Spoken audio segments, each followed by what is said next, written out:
Amaris? See her, but I don't see her. I don't want to take up space. There she is.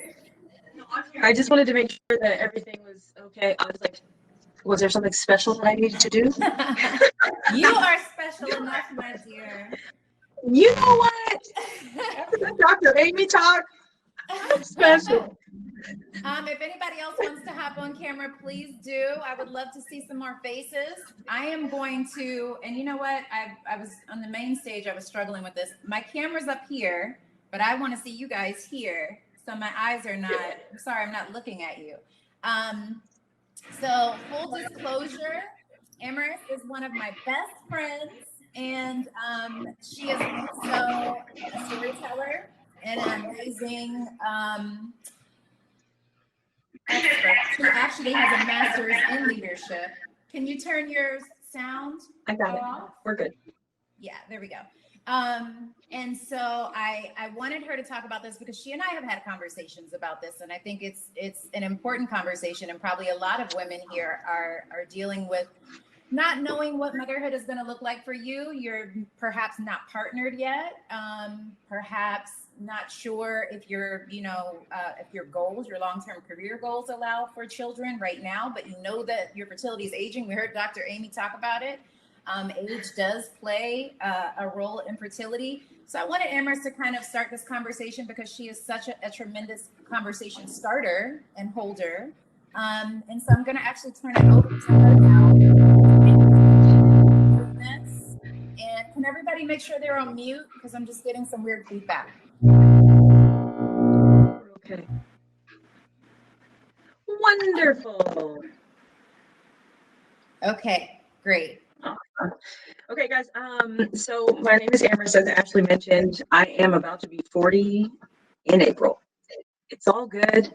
And something that I wanted to do, just I know that we're all here on the Claire platform, and we know that it's a safe space, but I want to actually create a safe space. So if you just want to take a minute to find a comfortable seated position that promotes an elongated spine. I want to do a short grounding just to let you know that we're in a safe space, and that should the conversation get emotional for you, I just want to be able to give you something to anchor yourself. So come to a comfortable seated position, and if you feel comfortable, close your eyes. Make sure your feet are planted firmly on the ground, or whatever part of your body is attached to the floor right now. And then just bring awareness to your breath. Tracing the airflow in and the airflow out. And we'll take 3 deep breaths together. And with each passing breath, we'll lengthen through the crown of our head. Inhale. Exhale with a sound, and let something go. Take another deeper inhale.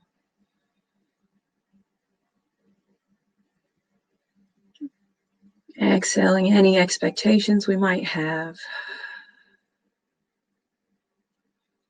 And inhaling possibilities.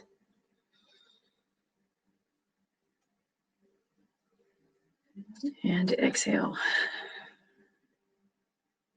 And just returning back to your normal breath and preparing your heart and your mind for this conversation and all that we will get to share in this space together.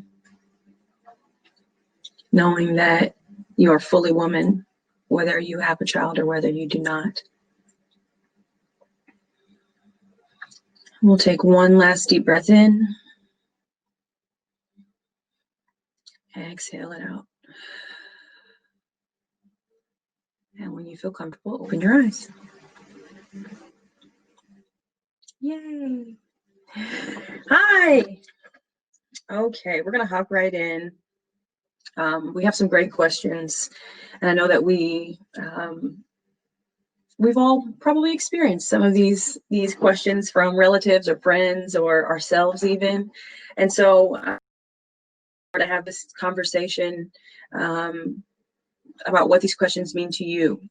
And I'll be a part of the conversation as well. So our first question is, what does it mean to you to do child-free versus childless? So the choice of whether it's a choice that you do not want children right now, or that you haven't made the, like Ashley was saying, the choice with a life partner to do that. What does it mean to you to be child-free versus childless? For me, I'll start.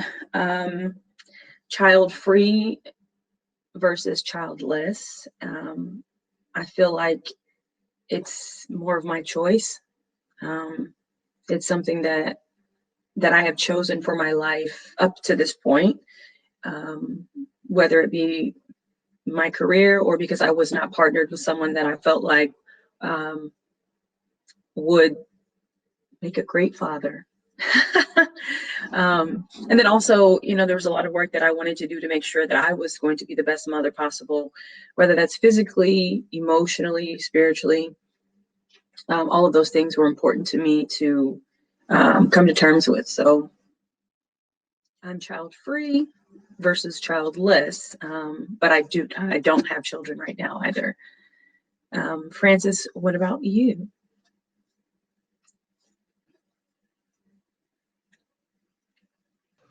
Well, I never thought about. Wait, I can't hear you. Oh, hold on. There we go. Oh, okay. Oh, thank you. I never thought about child-free or childless. Mm-hmm. I guess I think about just the feeling of when you say, I have a child or I do not have a child, and what the perception of people if you say that you do not have children. I think of just how people are, how they feel if you say that you are child-free. I like child-free than childless. Yeah. Right, it is an option. It is an option where you are focusing on yourself and your future goals, and knowing that in the future that might change, but right now you are child-free. Absolutely. I like to think that that you can have a contribution to the world before you have a child too. You know, that's still an option to be. You know, I am a believer, and so there's a scripture that I held on to, and it's, you know, though it's a single bearing woman, even though you haven't born a child, you know, lengthen your course, strengthen your stakes, and you will basically you will fill the desolate cities. And so being here in Los Angeles, there's so many people who I've taken on as like my child. I have a lot of children. You know, I've been a house mom before, and you know, I have so many friends who are younger than me. No, I didn't get to go through the actual birthing process, but the physical process. But there's definitely, I feel very attached to the people whose lives I've invested in, my nieces, my nephews. And I just feel like that will prepare me should I decide to have a child, or should that be my lot in life, you know? Yeah, because the love that you have for a child, even if they are not your biological children, when you have the love in your heart, that's really what matters. And that's what really makes you a mom. So good. Yeah. Hi, Tade. Do you want to weigh in on that question? Wait, let me see if I can hear you. Did you unmute you? Oh, wait, I did this. There we go. Unmute. Okay, can I hear you now? No. Frances, can you hear Sade? I cannot. Okay. Let's see. You can unmute this mic for everyone. It doesn't let me do that. But No, I still can't hear her. I can't either. Click twice to pass a video. No, I can't unmute you, but let's see. And that we're talking about what does it mean to you to do child-free versus childless, having that conversation with people as far as, you know, the implications when you say that you're child-free versus being childless. Yeah. And I don't know if you have children or not, or if you chose to do that, but that's the question that we're asking. I wish I could hear you, Sade. I'm sorry.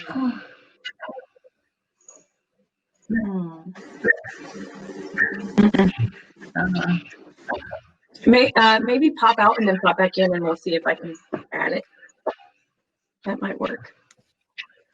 Until Sade comes back, we'll move on to our next question, which is, have you considered, or how have you considered your parenting family building plans, if that is even in your plans? For me, I'll start. How have I have considered them.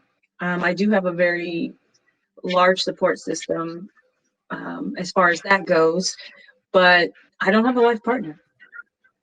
And so I guess in preparation for that, the person that I am currently seeing, and it's very new, I just let him know that I am open to the option of having children if that is in the plans for me. But I'm also well aware of the age that I am, and just wanting to make him aware of the age that I am, and just giving him the option of knowing, you know, really whether he would like to enter into a relationship with me, knowing these things, because I feel like for me not to say it up front, you know, could impose problems later. But I'm definitely taking the health measures, the mental health measures, the physical health measures, my diet, the way that I eat. You know, I'm taking all of those things into consideration. I also think about the pressure that outside forces put on you. Your immediate family, and then oftentimes it could be even your coworkers. And yeah. So, you know, just trying to navigate, making sure that you're really focused on yourself as opposed to just thinking about what other people are thinking, that I am child free, you know? Yeah. Can you guys hear me? Yes. I know. Hey, great question. And I myself, I was kind of seeing in the comments how Ashley commented about it being a destination, and I never thought about it like that. But I like Amaris, I consider myself to be child free, because though I don't have any children,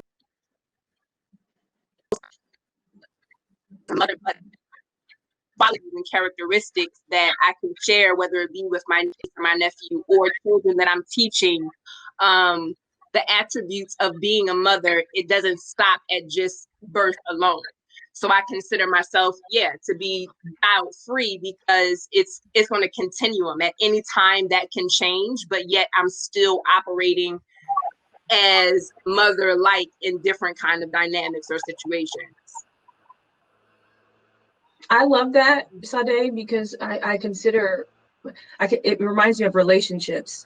You don't automatically become a wife because you're married. You don't automatically become a good friend because you met someone who you connect with. It is a process of becoming. That it is a continuum. It's something that you have to work at each time, or every time that you enter into a new relationship. And so I think, you know, with motherhood, it's probably the same thing.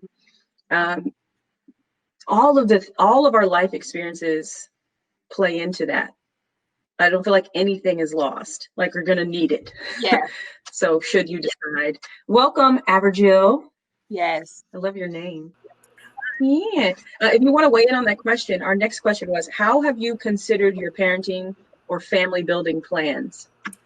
I have personally considered it, and just, I've made a choice. I don't have a life partner at this time either. Can you guys hear me okay? Yes. Okay. Don't have a life partner at this point in time either. But I'm okay with, waiting a little bit longer. But as a doula, I encourage people to think about it, make a plan. I don't care where you land.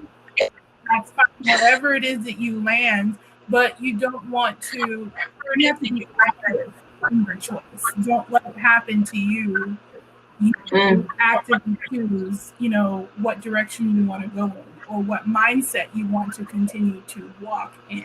And I think if you do that, then it kind of, at the end of the day, if you want to have a child and you end up not having a child, there's hurt that happens with that. But you have already started the process. It doesn't kind of hit you out of nowhere. You have actively continued to make decisions, to be okay with decisions, etc. So I think it's kind of a privilege that you have in your 20s and 30s, but it is a necessity in your mid-30s onward. She said it's a necessity. Make a plan. Love it. Yeah. Yes. Okay. Our next question is, there can be an alienation from the primary infertility community when you don't have children but want them. But there's also a shared feeling of absence. Does that ring true for you? And how do you manage those emotions? For me, I'll start with that. There is some level of guilt that I feel knowing that I have made the choice up until this point in my life not to have children, when there are people who really, really, really want children and have not been able to do that. That's probably just part of my makeup, and really wanting that for other people. But I guess the way that I manage those emotions is holding space for women who are struggling to conceive. And whether that is, I have some really good friends who are experiencing that, as a couple that has literally watched almost all of her close friends get pregnant within the span of like 6 months. And just trying to hold space for her and listen when I can and encourage when I can. And just so that knowing that the guilt doesn't serve me, I can just switch that and be of service to someone else who is experiencing that type of pain personally. Anybody else?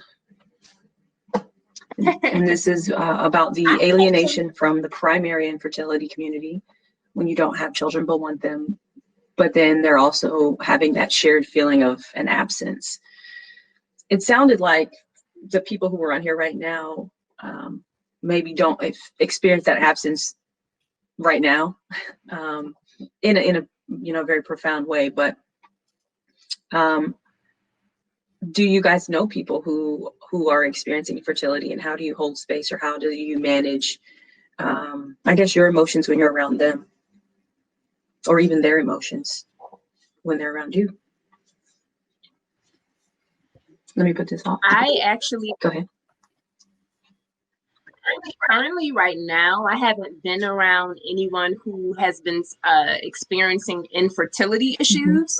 So I can't say that I've come across those kind of conversations or feelings personally.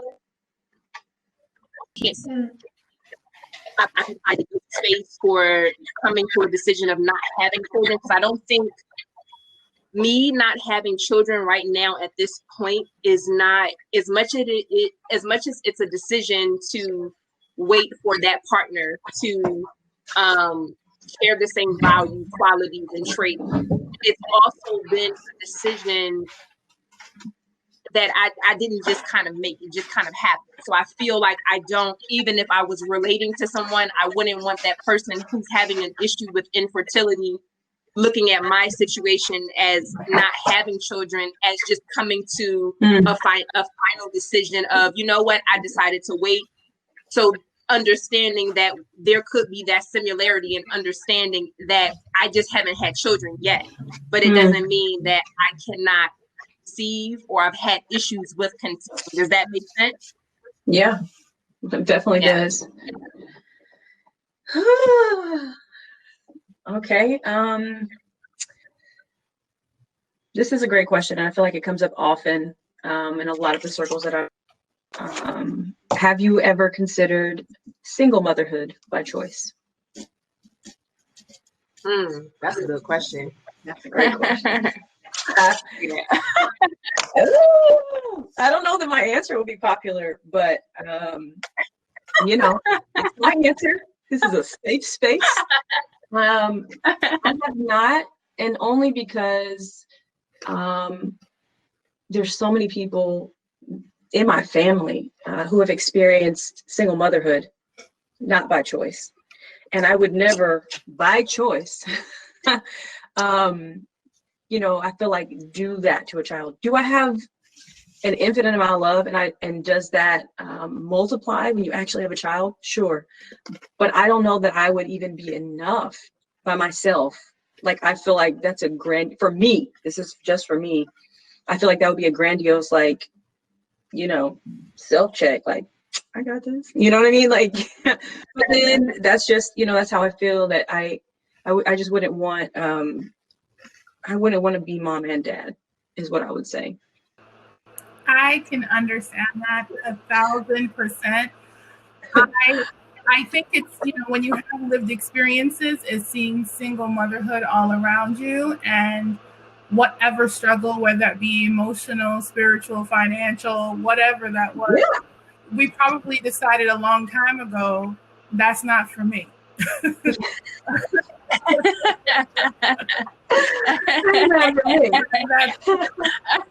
But women are choosing that more and more because the landscape, the dynamic, you know, has shifted from the times of our mothers and grandmothers, and our independence is completely different than what they were able to kind of put in their grasp.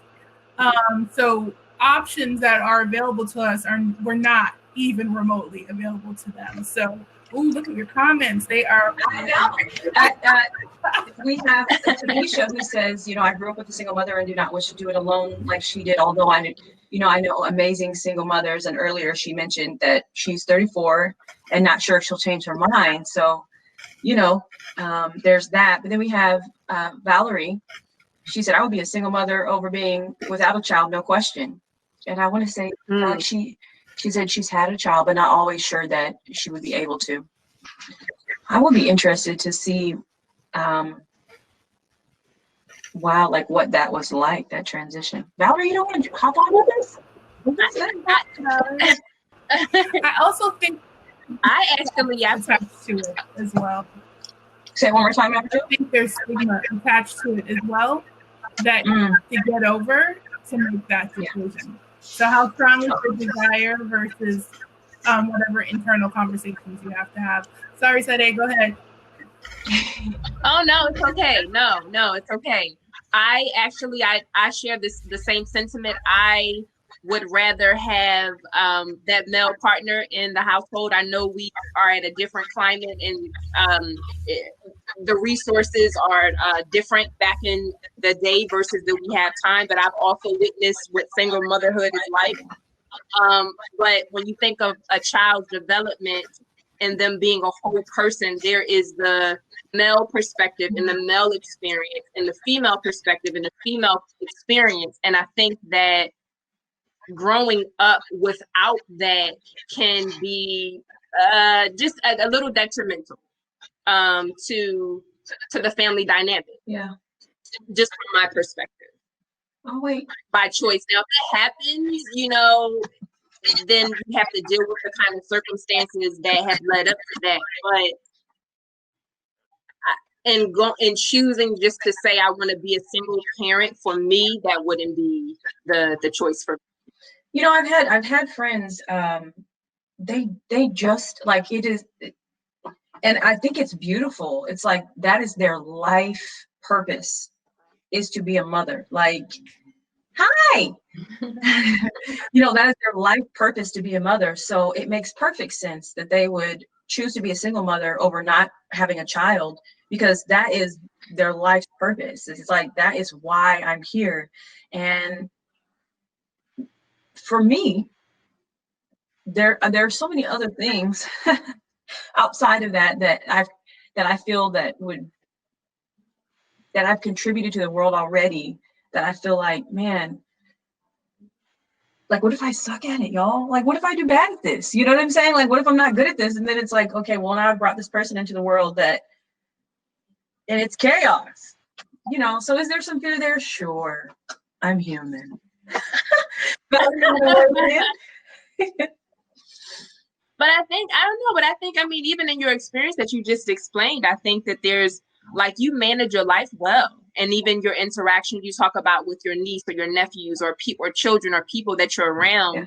I think the whole idea of raising children is not that you have this set plan in mind, because they are individuals. They're constantly growing. And like you said, with your experience is all you can do is really enrich their life, because there are things that they're going to experience that you're going to be learning as you kind of go together. So, I mean, I just think that's a part of the process as well, is not knowing the answer and then also discovering together, but them being that guide. Yeah.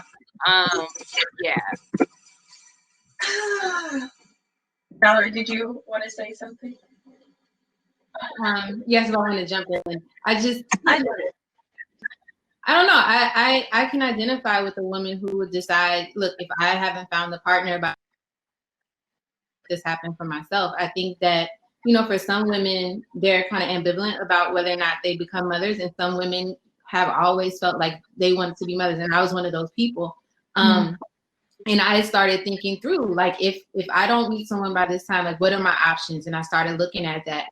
And so, yeah, I think someone typed in, like, they would be concerned, like, if they were a single mother and then something happened, what about the baby? But I think that that's a risk that anyone runs. Something could happen to either parent or both parents at any time. And sure, it's all about planning. Like, you can plan to have a baby, and you can plan, when you have a child, the things that you put in place to protect them should anything happen to you. I don't think that it's very different from a two-parent household. And I mean, I know people who are single parents, not by choice, but their children have a whole tribe of people around them to fill the gap. And I think that it's totally possible. And I think that it's just, I don't know, in these times, as women of a certain age, we can feel like our options are dwindling or weren't ever there in any case for some people. But I think that it is important to kind of reimagine how you can live a fulfilling life. And I think that it is possible to raise a child that feels loved and cared for and very well adjusted. I know adults who grew up in similar situations where they didn't have both parents, but they're amazing adults. So I don't think it's something that we kind of count out just because it's not the typical arrangement or necessarily ideal. Yeah, I love that. You mentioned that there was a specific like timeline or deadline that you gave for yourself for that. One of the questions is, if you're waiting for a partner, do you have a timeline or a deadline for making this decision? Or like for you, Valerie, what was the timeline for the decision? Like, okay, well, if he ain't show up by then I'm gonna go forward by myself. Like, what was the deadline for you guys? I think that deadline is gone. That ship has sailed. It's somewhere in the middle of the Atlantic Ocean. But yeah, I was like, if it happens, it happens. But I think my timeline, I grew up in the South. And so by 25, I was already past everyone who was having children and getting married. And so I'm like, well, darn, I'm already different, So then I was like, okay, maybe 30. I moved to Los Angeles at 29. I was like, I'm starting, like, I can't just go I just moved here to pursue this career. So I'm like, oh man. But what were some of your guys' timelines for partner or starting your own family solo? you know?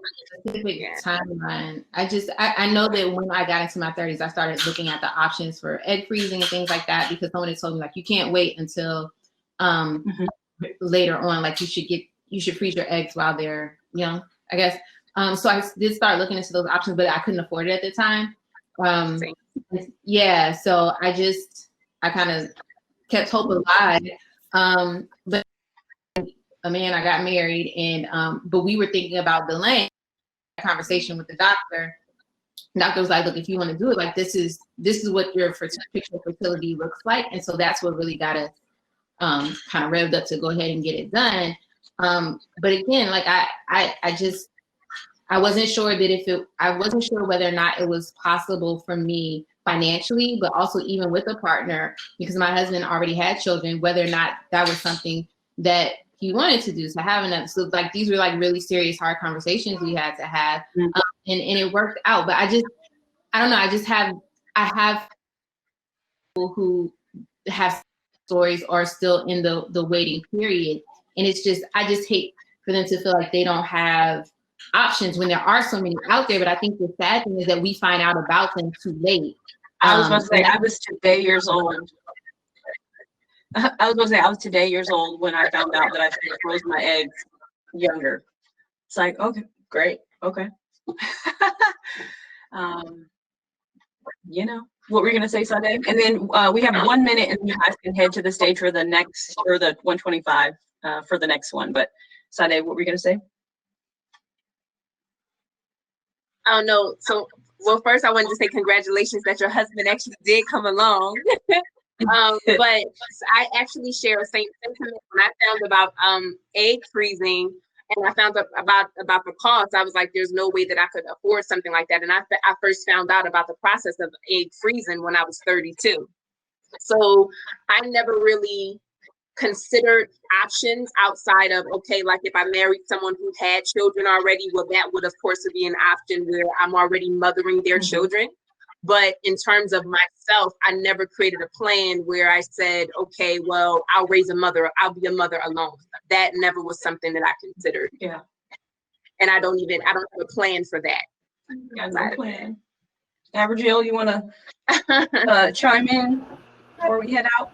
I think that some of the times we get information later just because it's not culturally normal yet. Where we have counterparts that they're talking about this at 25, they're talking about this in their law school class, they're talking about this in medical school, they're talking about this, earlier on, and we're just like, I'm not trying to hear all that. That's not how we have babies. So I think it's now becoming more commonplace for women of color to have this conversation. I love that. Well, whether we end up having our children or not, what we can do is make our people aware that there are options and there are possibilities, should that be something that they want to do. If they want to have children, just, spread the word about Claire, guys. Just so that you're not having the conversation after the fact. Because I know that's, it is super important for some women to be mothers. Like they grew up with that whole entire essence. Like this is what I have to do, so I would never want anyone to miss out on that opportunity if there was something available. Guys, thank you for sharing your time with me. It's been amazing. Thank you for just being so open and sharing, your heart with us. And I look forward to hearing about your guys' journey. You can follow me on Instagram. I am Amaris Davidson, and I'll follow you back so I can see how life's going. Okay. So I'll see you guys over on the main stage. You can just click stage and it'll take you to see the next Home for the Holidays. Bye.